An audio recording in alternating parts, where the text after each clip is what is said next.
Hello everyone, Vinita this side. Welcome back to my channel Nagin Best Digital Learning. I hope you all are fit and fine. Today it's me Vinita as your English trainer with new chapter The Kingdom of Fools. Dear children, in the Kingdom of Fools is an interesting story by Indian writer A. K. Ramanujan. He has written stories in Kannada and English language. This story talks about the kingdom of fools. The kingdom is ruled by a foolish king and he has a foolish minister. In order to create some change and make a kingdom different from others, the king and his minister decide to complete all the day's work at night and vice versa. One day, a guru and his disciple visit this kingdom and see how the people and even animals were trained to do work during the night and sleep the whole day. At night, when they started roaming in the kingdom, they were surprised because everything in the kingdom was cheap and of the same cost. That is a single dudu. Guru was a wise person. He immediately left the kingdom, but his disciple was a food lover. By seeing the environment of the kingdom, and because everything was cheap and of the same cost, he decided to stay there even despite the warning of the Guru. One day, a thief broke into a rich merchant's house. He was about to steal things, but the wall of the house collapsed and he was died. The brother of the thief pleaded to the king to punish the merchant for building a weak wall. After such demand, the king tried the merchant. He heard the case and decided to punish the merchant, but the merchant put the blame on the bricklayer for building such a weak wall. Then the bricklayer pleaded with the king to punish the dancing girl who distracted him during the building of the wall. The dancing girl put the blame on Goldsmith, and Goldsmith blamed the rich merchant's father for ordering jewelry for the wedding ceremony in his family. After all the trials, the king decided that the merchant is the real culprit and he decided to punish him. The stake designed for the punishment was not suitable for the merchant, who was too thin, so the king decided to let him go and punish the man who is fat and fits in the stake. So, by this, by hearing this, I hope you will come to know that it is literally a kingdom of fools. So, shall we start reading? Okay. It is believed, it is believed that fools are so dangerous that only wise people can manage them. ऐसा माना जाता है कि फूल्स जो होते हैं ना वो इतने डेंजरस होते हैं और उनको सिर्फ जो वाइज पीपल होते हैं ना जो चालाक और बुद्धिमान लोग होते हैं सिर्फ वही उनको मैनेज कर सकते हैं. So who are the fools in the story. Story में फूल्स कौन है and what happen to them, और उनके साथ हुआ क्या.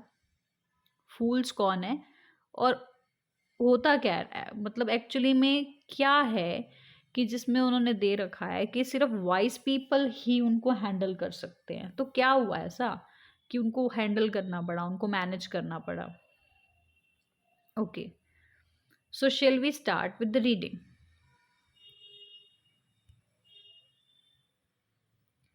In the kingdom of fools, both the king and the minister were idiots. एक मूर्खों का राज्य था। राजा और उसके मंत्री बिल्कुल बेवकूफ थे।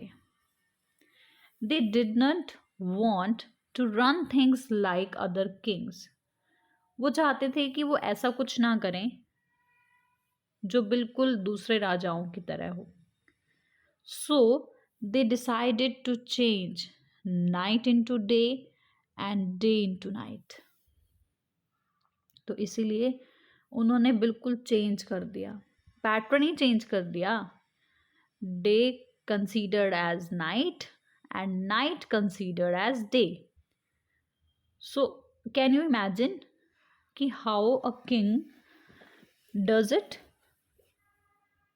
दे ordered that everyone should be awake at night, कि रात को तो सब जागेंगे, till their fields and run their businesses only after dark. रात को जागेंगे और अपने खेतों में और अपने बिजनेस का काम अंधेरा होने के बाद में ही करेंगे। And go to bed as soon as the sun came up. और तब तक काम करेंगे जब तक सूरज नहीं निकल आता, सूरज के आने तक। Anyone who disobeyed, और कोई भी ऐसा जो उनके आदेश की अवहेलना करेगा, would be punished with death, उसको मृत्यु दंड दिया जाएगा। The people did as they were told for fear of death. लोगों ने बिल्कुल वैसा ही किया जैसा उन्हें कहा गया था। क्यों? क्योंकि वो डर गए थे कि उनको मार दिया जाएगा। The king and the minister were delighted at the success of their project. अब सब लोग उसको बात को मान रहे थे क्योंकि सब बहुत डरे हुए थे। अब वो तो ठीक है कि सब डरे हुए थे इसलिए ऐसा कर रहे थे, लेकिन वो अपनी सक्सेस समझ रहे थे।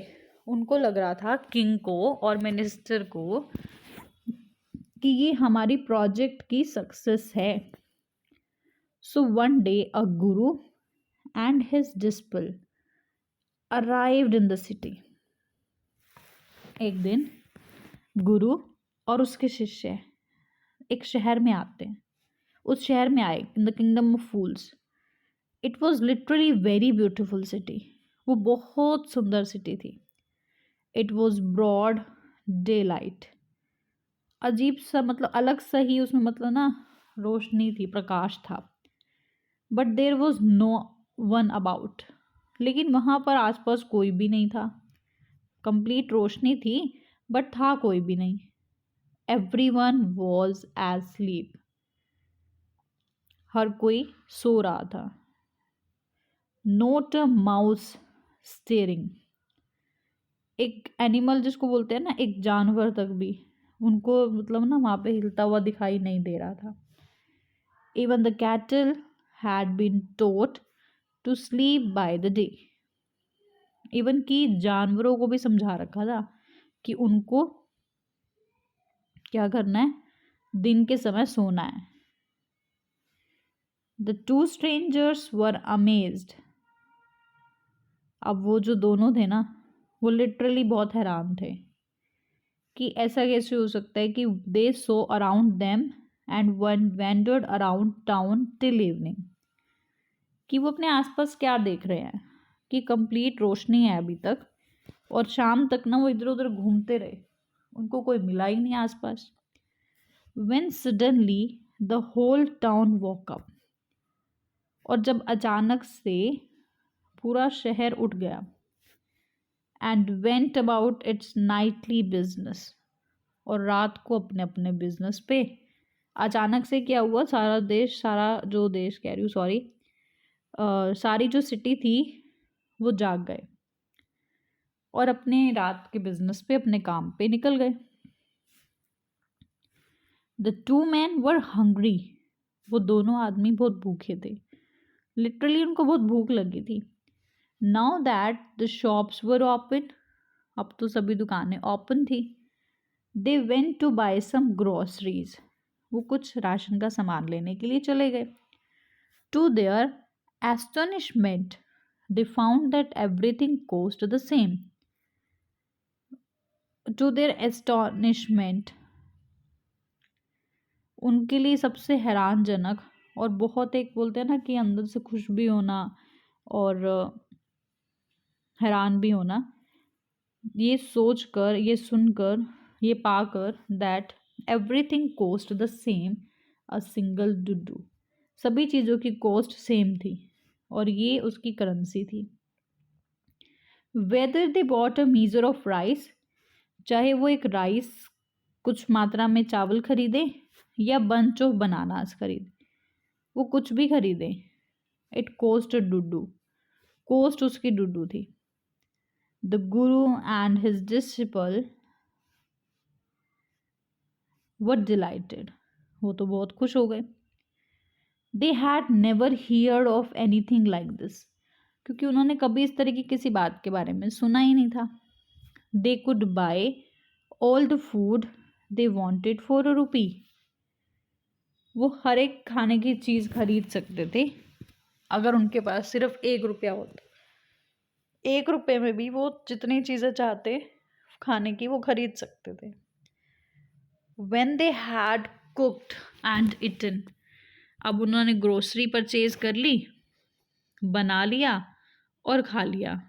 जब सब चीज़ें हो गई, then the guru realized that this was a kingdom of fools, तब गुरु को ऐसा अंदेशा हुआ कि ये राज्य मूर्खों का है, and it wouldn't be a good idea for them to stay there, और ये एक अच्छा आइडिया नहीं होगा अगर हम यहाँ रुकें, मतलब यहाँ रुकना सही चीज़ नहीं लग रही मुझे।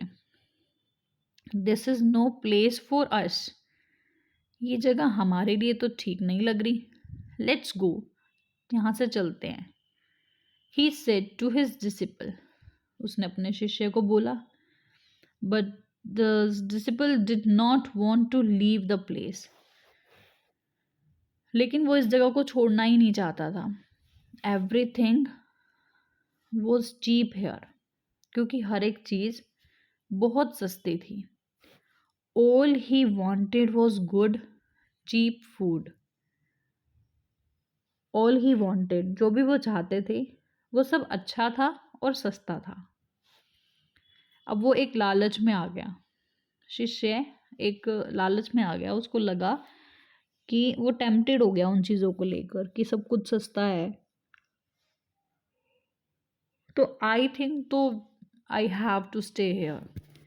लेकिन अब गुरु को तो अंदर से बहुत फील हो रहा था कि भाई ये तो मूर्खों का देश है, मूर्खों का शहर है और यहाँ पर रुकना अच्छा नहीं होगा। This want last very long, मतलब ये यहाँ रुकना हमारी ज़्यादा देर तक हमारी इच्छा नहीं रहेगी। And you can't tell what they will do to your next, कि वो अगले ही पल तुम्हारे साथ क्या कर देंगे तुम खुद भी नहीं बता पाओगे। But the disciple could not listen to the gurus wisdom, लेकिन उसने गुरु की कही हुई इस बात को सुना ही नहीं। He wanted to stay, वो रुकना तो चाहता था। The guru finally gave up, गुरु ने हार मान ली और कहा do what you want, करो जो तुम्हें करना है, but I am going, and left, मैं तो जा रहा हूँ, और वो यहाँ से चला गया। The disciple stayed on, अब शिष्य वहीं रुका हुआ है। Ate his fill every day, banana, ghee, rice and wheat, पूरा दिन केले, घी, राइस, व्हीट, गेहूँ खाता रहता। And grew fat like a street side scared bull, और वो इतना मोटा हो गया जैसे गली के होते हैं ना भयानक सांड, उनकी तरह हो गया। And literally it was very great, we can say, think of a surprise कि ऐसे कैसे हो गया। One bright day A thief broke into a rich merchant's house. अब हुआ क्या? It was to the fact that Guru and Dispel both were come together for visiting. But very soon जो king था उसको रियलाइज हो गया कि यहाँ रुकना खतरे से खाली नहीं है, तो उसने तो डिसीजन ले लिया कि ये जगह हमारे लिए तो ठीक नहीं है, so we have to move from here. But still शिष्य को तो ये बात बिल्कुल अच्छी नहीं लगी। उसको लगा कि यहाँ तो सब कुछ इतना सस्ता है, हर एक चीज़ बहुत इजीली कम दाम पे और अच्छी क्वालिटी में मिल जाती है, तो कहीं और जाने की तो ज़रूरत ही नहीं है, वी शुड स्टे हियर। तो उसने उसकी बात नहीं मानी अपने गुरु की, और उनकी बात को इग्नोर करते हुए अब वहाँ रुक गया। अब वहाँ वो दिन रात बस खाने में ही लगा रहता, और वो इतना मोटा हो गया that he was compared by street side scared bull. So literally it was the matter of a shame कि he was compared by street side scared bull. I hope you will understand till here. Okay. Then, one bright day, a thief broke into a rich merchant's house. A thief, एक चोर, एक rich merchant के house में घुस आया। He had made a hole in the wall and sneaked in. उसने क्या किया? एक हॉल किया दीवार में और उसके अंदर से वो घुस गया। And he was carrying out his लूट, और जो भी उसने सामान उठाना था उठा लिया, लूट लिया। The wall of the old house collapsed on his head. इतने में जो उस पुराने से घर की जो दीवार थी ना, वो गिर गई उसके सिर पे। And killed him on the spot, और उस बिल्कुल उसी जगह पर उसकी डेथ हो गई। अब his father ran to the king and complaint. अब उसका जो भाई था वो राजा की तरफ भागा और उसने राजा को कंप्लेंट की।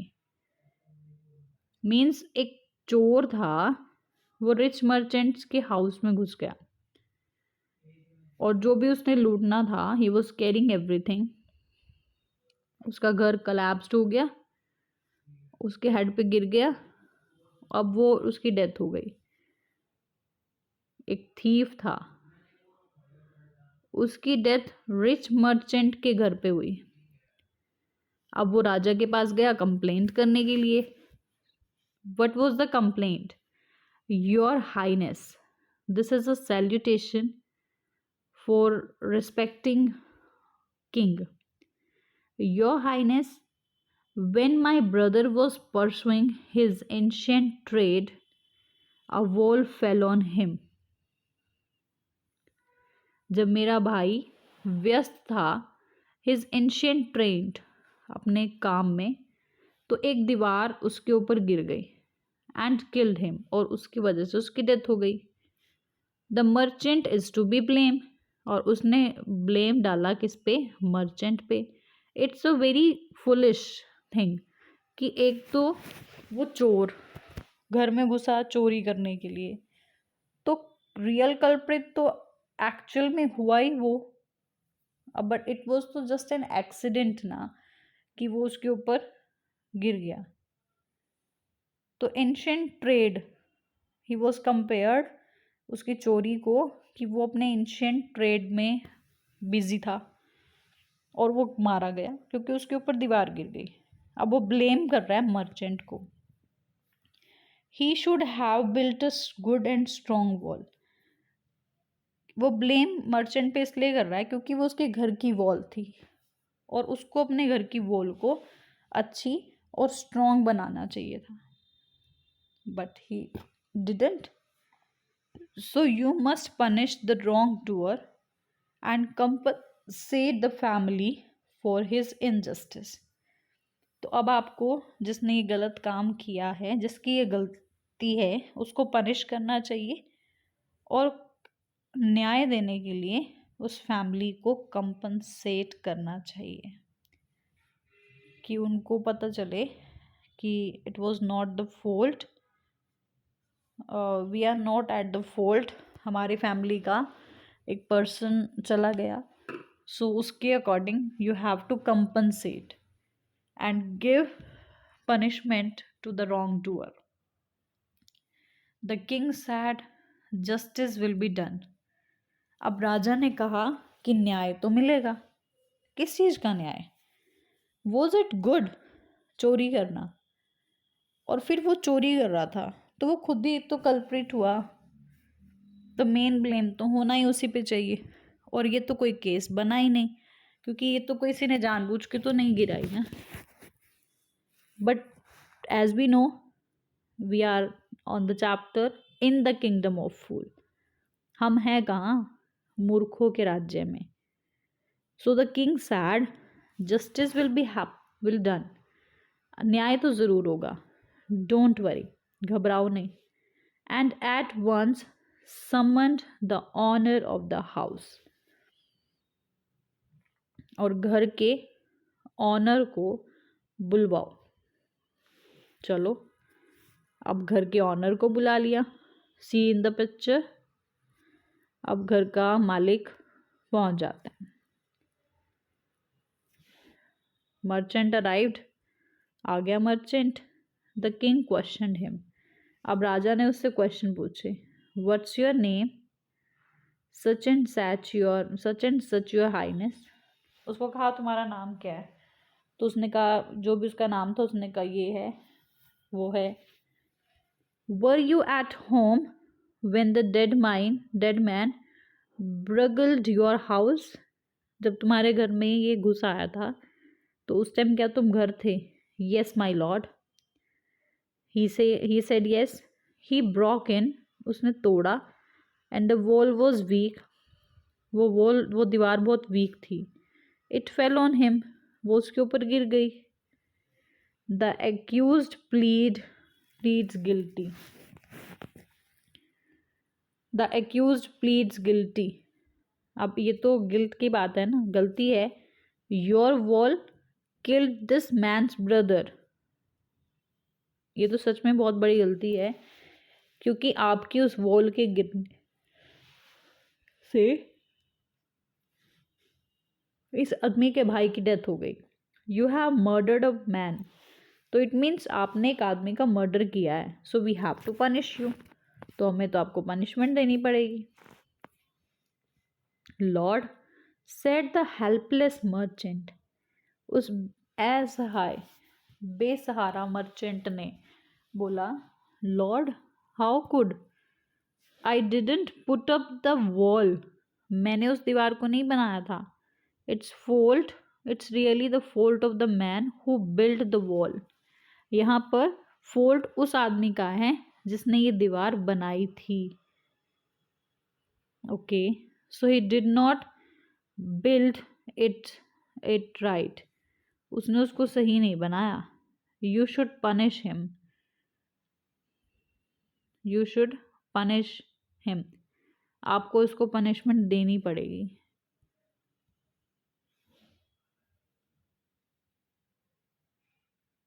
Who is that? कौन है वो जिसने दीवार बनाई है? My lord, this wall was build in my father's time. ये दीवार तो मेरे पापा के टाइम पे बनाई गई थी. I know the man. मैं उस आदमी को जानता हूँ. He is an old man now and he lives near by.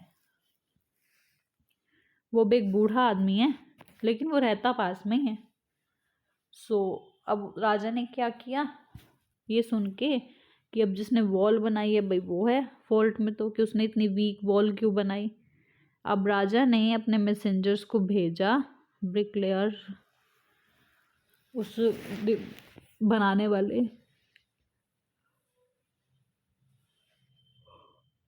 We can say मैसन, मिस्त्री को बुलाने के लिए जिसने उस दीवार को बनाया था भेज दिया।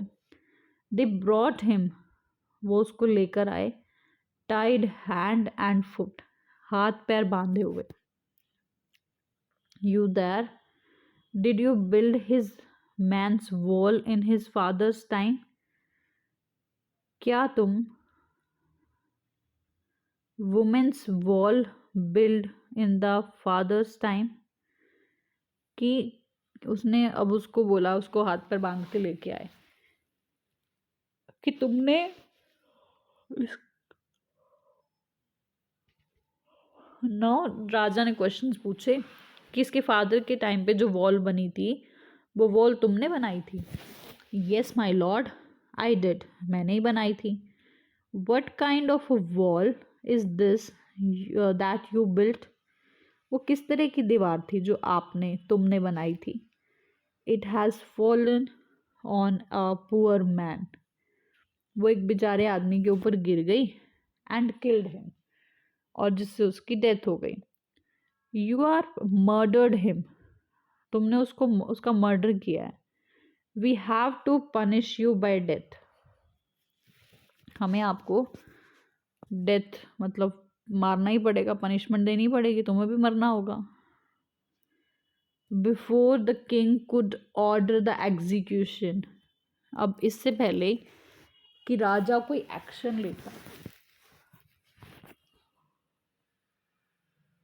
द पुअर ब्रिकलेयर प्लीडेड, अब उस बेचारे मिस्त्री ने प्रार्थना की, please listen to me before you give your orders, अपना डिसीजन, अपने ऑर्डर देने से पहले एटलीस्ट लिसन टू मी, मुझे सुन तो लिया जाए। It's true I build this wall but it has no good, it was no good, मैं जानता हूँ कि ये बात सच है कि मैंने इस दीवार को बनाया और ये अच्छी नहीं है, but there that was because my mind was not on that, लेकिन उसका कारण ये है कि उस समय मेरा दिमाग वहाँ नहीं था, I was not mentally present there. So I remember very well a dancing girl, क्योंकि मुझे याद है उस डांसिंग गर्ल के बारे में। Okay, so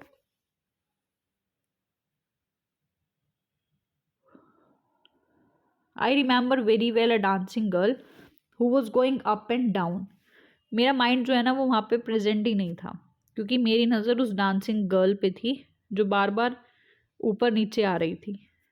that street all day with her anklets jingling, और पूरी गली में बस उसके पायल की छनकार है ना वो सुनाई दे रही थी।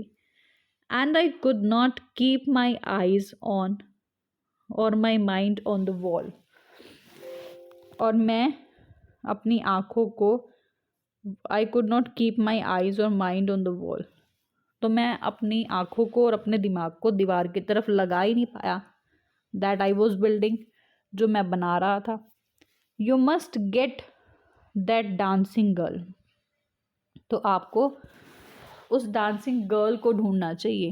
And I know where she lives, और मुझे पता है कि वो कहाँ रहती है। तो आई was not on the fault, मेरा ध्यान उस वॉल पे था ही नहीं उस time.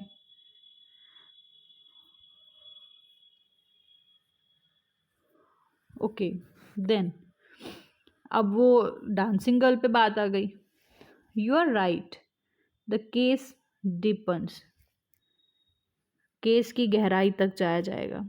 You must look into it, आप इस बात की सही तहकीकात कीजिए, करनी चाहिए। It is not easy to जज such complicated cases,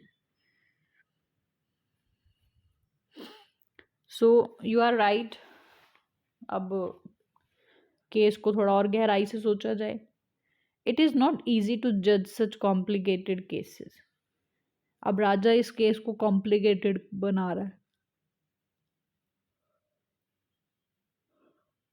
okay, so let's get that dancer wherever she is, चलो अब उसने अपने सर्वेंट्स को बोला कि अब उस डांसर को बुला लो जहाँ पर भी वो है।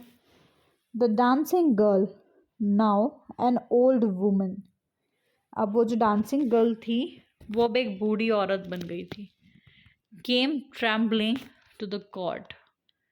अब वो बहुत लड़खड़ाते हुए वहां तक आ गई। Did you walk up and down that street many years ago? बहुत साल पहले क्या तुम इस गली में ऊपर नीचे बार बार चढ़ रही थी? While this poor man was building a wall, जब ये बेचारा आदमी वॉल बना रहा था। Okay, so did you see him? No. Okay, so the poor man was building a wall at that time. Did you walk up and down? So did you see him? तुमने उसको देखा था? Then she said, Yes, my lord. I remember it very well. मुझे आज भी बहुत अच्छे से याद है। So you did walk up and down with your anklets jingling? तुम ऊपर नीचे आ जा रही थी और तुम्हारी पायल की छनकार।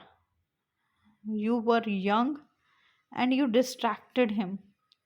क्योंकि तुम जवान थी और तुम्हारी पर्सनालिटी से, तुम्हारी वी कैन से कि फिगर से वो डिस्ट्रैक्ट हो रहा था तुम्हारे बार बार आने जाने से।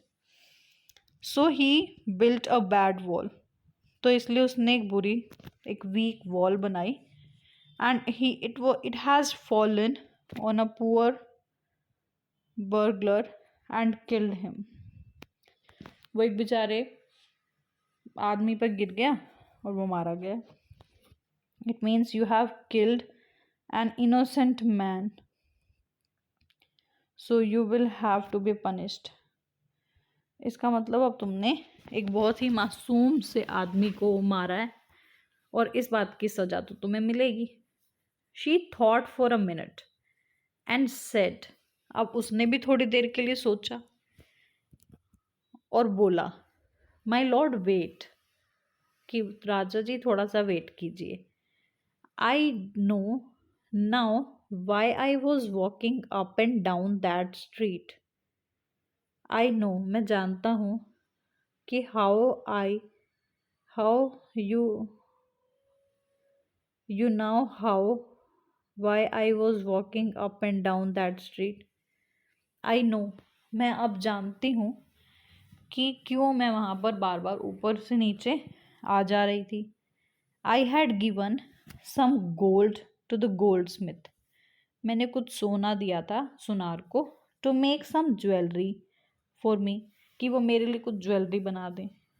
He was a lazy scoundrel.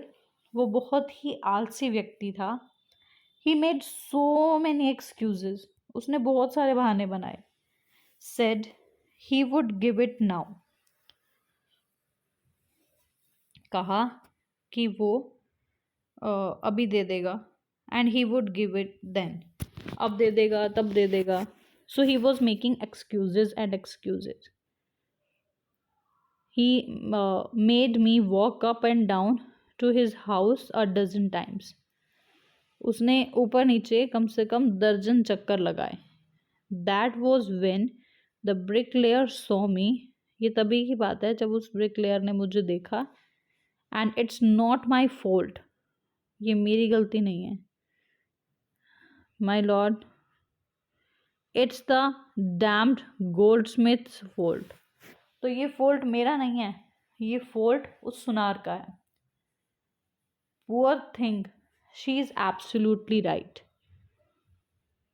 मतलब ठीक है, अच्छा बताया उसने, जो भी बताया वो बिल्कुल ठीक है अपनी जगह। Thought the king, राजा ने सोचा। Weighing the evidence, अब सबूतों को मद्देनजर रखते हुए, you have got the real culprit at last. एक हमें रियल कल्प्रिट मिल गया।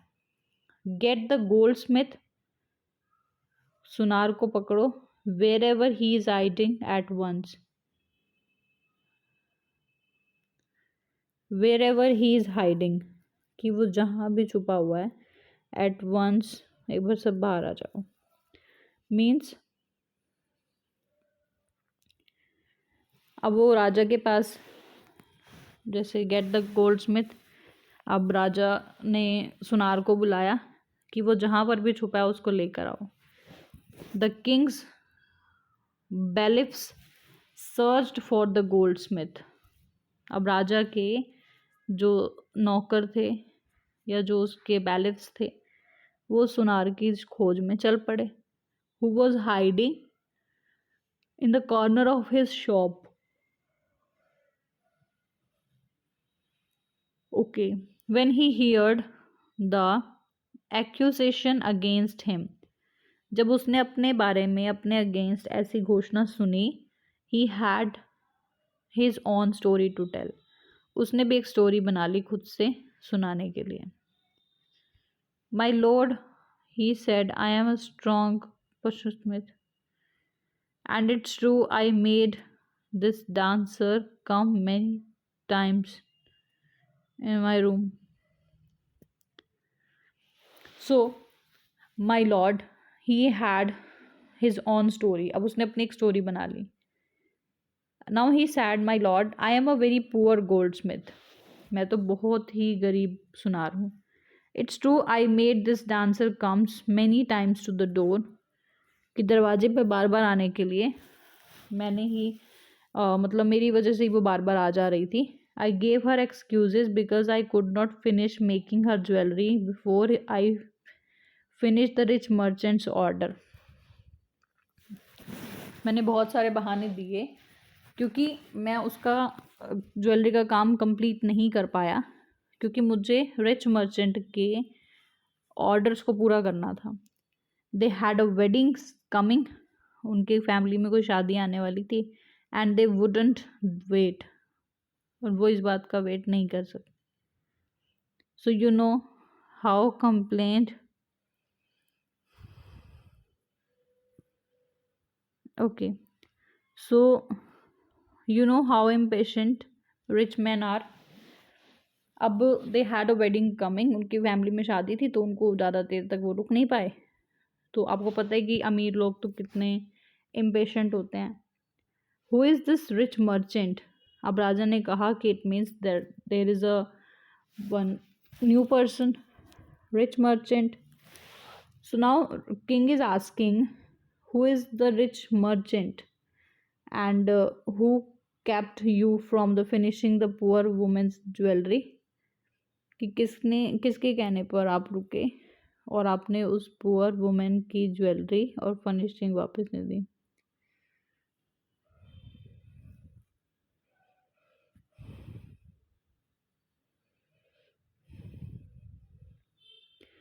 Okay, so it means made rich merchant who kept you from finishing the poor woman's jewelry।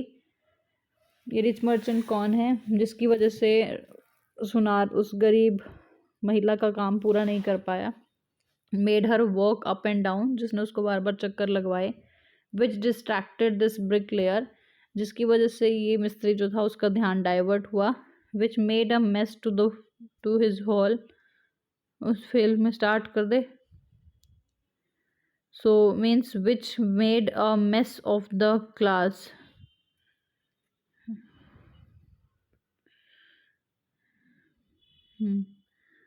सो यहाँ तक समझ आया कि अब हुआ क्या, कि वो रिच मर्चेंट पे सारी बात आ गई कि रिच मर्चेंट ही था जिसकी ज्वेलरी बनानी थी और उसकी वजह से जल्दी जो है वो चलना पड़ा उसके काम के लिए, और उसमें जो डांसर थी उसका काम रह गया, और उसी के बार बार अप डाउन होने के चक्कर में जो ब्रिकलेयर था ना वो पहले ही नहीं मिली थी।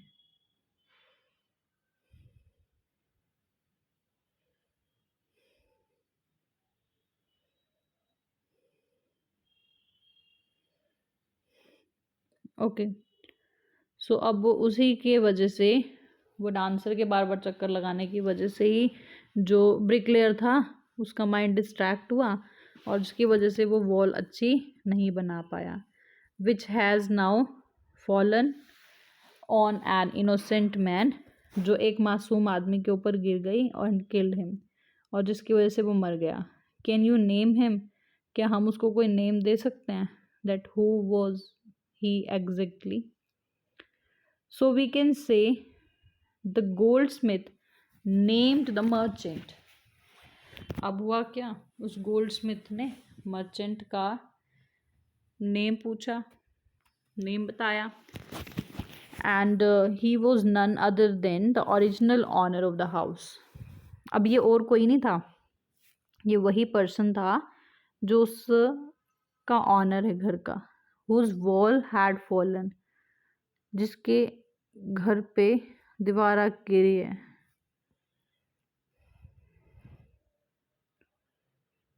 सी, सो द गोल्डस्मिथ ने फाइनली डिस्क्लोज कर दिया कि ओरिजिनल ऑनर जो घर का था वही मर्चेंट था.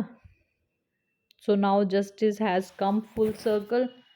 अब न्याय तो करना था. Thought the king back to the merchant. अब ये सोचते हुए, अब वो लास्ट में वो सर्कल जो एक मर्चेंट से स्टार्ट हुआ था, मर्चेंट पे वो किसके पास गया, ब्रिकलेयर के पास. ब्रिकलेयर से उसके ऊपर इल्ज़ाम डाला डांसर पे. ओके, डांसर ने क्या बोला कि गोल्ड स्मिथ ने किया है. ओके, देन ओल्ड स्मिथ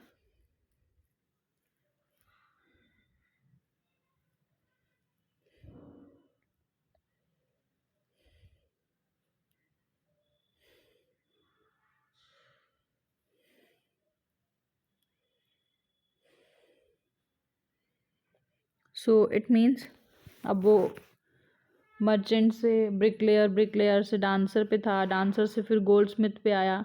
अब गोल्ड स्मिथ ने दोबारा से वो किसके ऊपर डाल दिया, मर्चेंट पे, कि merchant is the only the real culprit. अब अगेन वही स्टोरी वहीं पर आ गई जहाँ से शुरू हुई थी. वो सर्कल घूम के वहीं पर आकर रुक गया.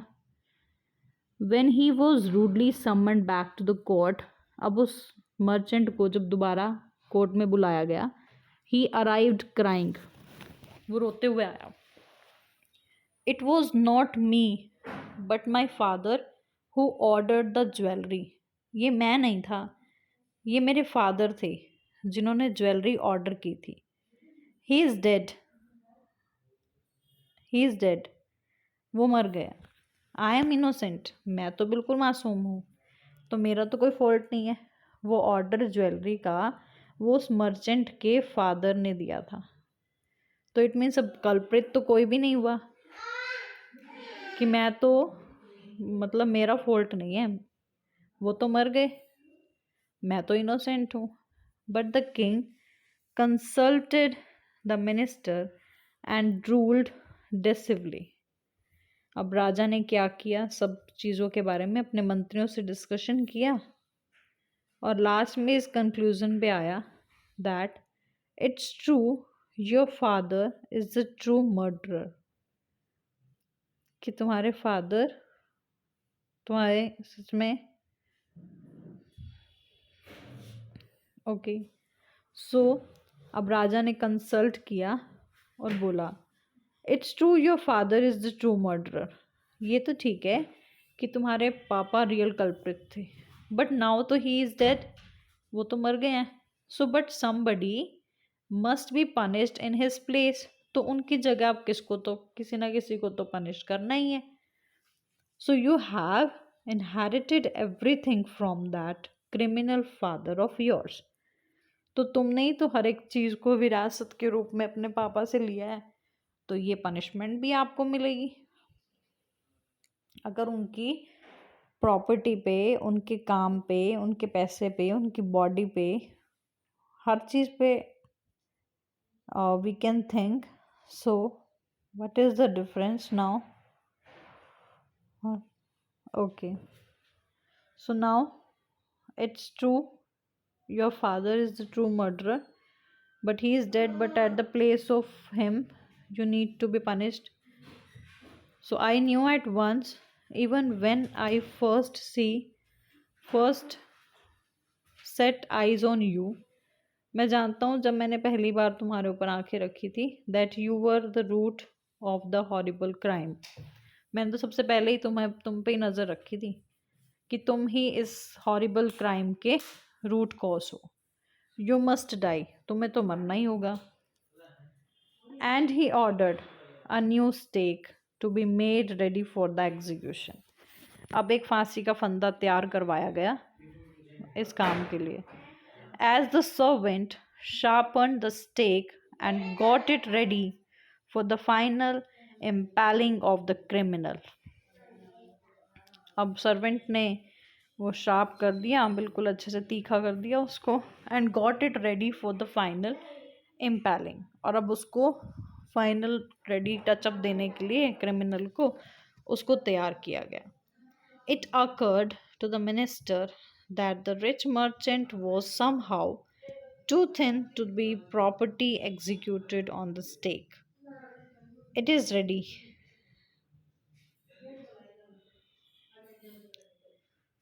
It occurred to the minister that the rich merchant was somehow too thin to be properly executed on the stake. अब वो रिच मर्चेंट जो था ना, वो बहुत पतला था कि वो स्टेक के लिए बिल्कुल फिट नहीं था।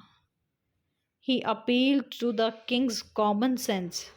उसने अपील की कि राजा को अपना थोड़ा सा दिमाग लगाना चाहिए। The king to worried about it. अब इस बात पे तो राजा बहुत वरीड हो गया, परेशान हो गया। वट शेल आई डू, कि मैं करूँ क्या? He said when suddenly it stuck him all they needed to do was to find a man fat enough to fit the stake.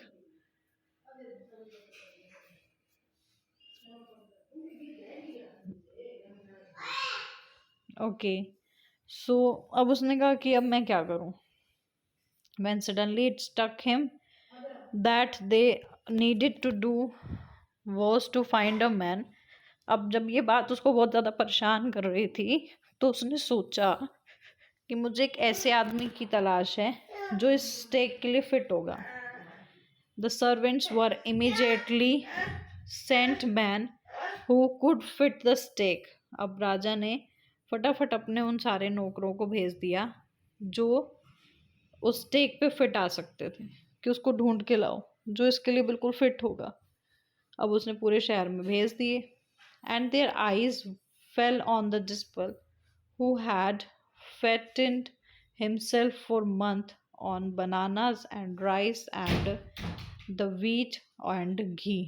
अब हुआ क्या कि अब उसको शिष्य को ढूंढा जा रहा था। अब वो क्यों ढूंढा जा रहा था? क्योंकि जो स्टेक थी ना उसके लिए तो सब बहुत थिन थे, अब उनको चाहिए था एक फैट पर्सन। तो अब वो जो शिष्य था ना वो इतने महीनों से केले, चावल, गेहूं, घी खा खा कर मोटा हो गया था। तो अब ये लगा लो कि वो सबसे फिट पर्सन था स्टेक के लिए। तो it was just a matter of very that surprised कि एक राजा जो इतना बुद्धिमान नहीं, बिल्कुल बेवकूफ़, कि वो इस केस को बोल रहा है कि ये बहुत ही लॉजिकल केस है, कि इसमें पहले फॉल्ट था मर्चेंट का जिसके घर की दीवार थी। उसने फॉल्ट लगाया कि मैंने तो इसको बनाया ही नहीं, जिसने बनाया ब्रिकलेयर उसका फॉल्ट है। ब्रिकलेयर ने बोला I was not attended at that time, so that's why. So अब वो डांसर ने कहा कि मुझे गोल्ड स्मिथ ने बार बार चक्कर लगवाए थे, तो इसी वजह से ये मुझे देख के डिस्ट्रैक्ट हुए। गोल्ड स्मिथ ने कहा कि मैंने एक्सक्यूजेस इसलिए लगाए क्योंकि मैंने इनका काम अभी पूरा ही नहीं किया था, और जब तक मैं काम पूरा नहीं कर देता तो मैं इनको कैसे देता ज्वेलरी, तो इसलिए इनको 2-3 चक्कर लगाने पड़े। अब वो गोल्ड स्मिथ बोला कि मैं बिजी था ज्वेलरी बनाने में। अब ज्वेलरी किसकी थी? वो रिच मर्चेंट के फादर की थी। बट अब राजा ने कहा जब एक बेटे का अपने फादर की सारी प्रॉपर्टी पे पूरा राइट होता है तो अब इस पनिशमेंट को एक्सेप्ट करना भी आपका ही काम है। बट जब उसके लिए रेडी किया गया कल्प्रिट को तो देखा कि जो स्टेक थी वो तो बहुत बड़ी थी और उसके लिए जो वो पर्सन था वो बहुत थिन था। अब राजा ने ऑर्डर दिया कि ठीक है, अब एक ऐसे पर्सन को ढूंढ कर लाओ जो इसके लिए बिल्कुल फिट हो। तो अब वो किसके पास पहुंचे? यस, डिस्पल के पास, जो अब इतने महीनों से खा पी कर बहुत मोटा हो गया था। Okay, so in next video we will start that what actually was happened there. So till then, thank you and have a nice day.